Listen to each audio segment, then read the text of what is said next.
క్రైస్తవుల ఎడార్ల సెలయర్లు జనవరి 10. ఆసియాలో వాక్యం చెప్పకూడదని పరిశుద్ధాత్మ వారిని ఆటంకపరిచినందున. అపోస్తల కార్యాలు 16:6.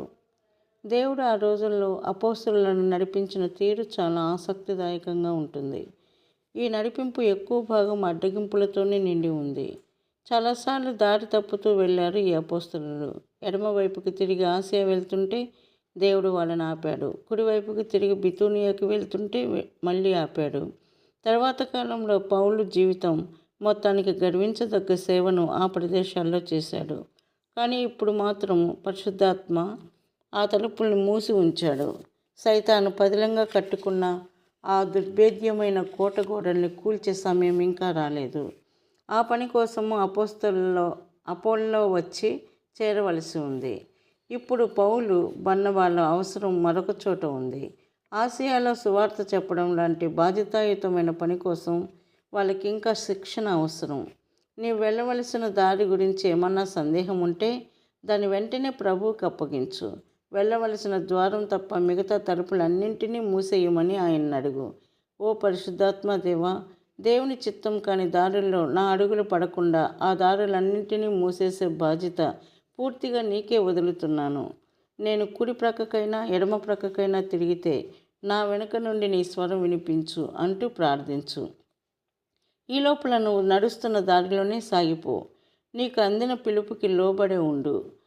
పౌలుకి పరిశుద్ధాత్మ దేవుడు మార్గాన్ని ఎలా బోధించాడో నీకు కూడా అదే విధంగా బోధించాలని ఎదురు చూస్తున్నాడు. అయితే ఆయన నిన్ను ఒక పని చేయనీయకుండా ఏమాత్రం అడ్డుపెట్టినా విధేయుడవ్వడానికి నువ్వు సిద్ధంగా ఉండాలి. నమ్మకం కలిగి ప్రార్థన చేసిన తర్వాత అడ్డంకులేవి కనిపించని పక్షంలో తేలిక హృదయంతో ముందడుగు వెయ్యి. కొన్నిసార్లు నీ ప్రార్థనకు జవాబుగా ఒక తలుపు మూసుకుపోతే ఆశ్చర్యపోవద్దు. ఎడమకి కుడికి వెళ్ళే తలుపులు మూసుకుపోతే త్రోయ ప్రదేశానికి వెళ్ళే తలుపు తెరిచి ఉంటుంది. అక్కడ లూకా మీకోసం ఎదురు చూస్తున్నాడు. దర్శనాలు మీకు కర్తవ్యాన్ని బోధిస్తాయి. అక్కడ అవకాశాలు పుష్కలంగా ఉన్నాయి. స్నేహితులు మీకోసం ఎదురు చూస్తున్నారు. నీ జీవితంలో విడదీయరాని చిక్కుందా? ఛేదించలేని రహస్యపు దిక్కుందా? నిజాలు వెలికి తీసే దేవుడున్నాడు. ఆయన చేతిలోనే ఆ తాళం ఉంది. తండ్రి చేత మూయబడిన తలుపు నీ ముందుందా? అది తెరుచుకోవాలని నీ అంతరంగం ఉవ్విళ్ళూరుతుందా?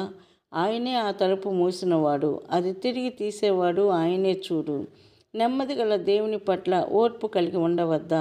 సర్వజ్ఞాని ఆయనే ననటానికి అభ్యంతరముందా? నీ భవిష్యత్ జీవితం నిర్ణయించిన వాడు ఆయనే. దాని తలుపుల్ని తెరిచేవాడు. ధన్యకరమైన తాళం చెవి ఆయన దగ్గర ఉందని గుర్తిస్తే కడకు నీకే అది లభిస్తుంది. ధన్యత, ఆదరణ, విశ్రాంతిగా మారుతుంది.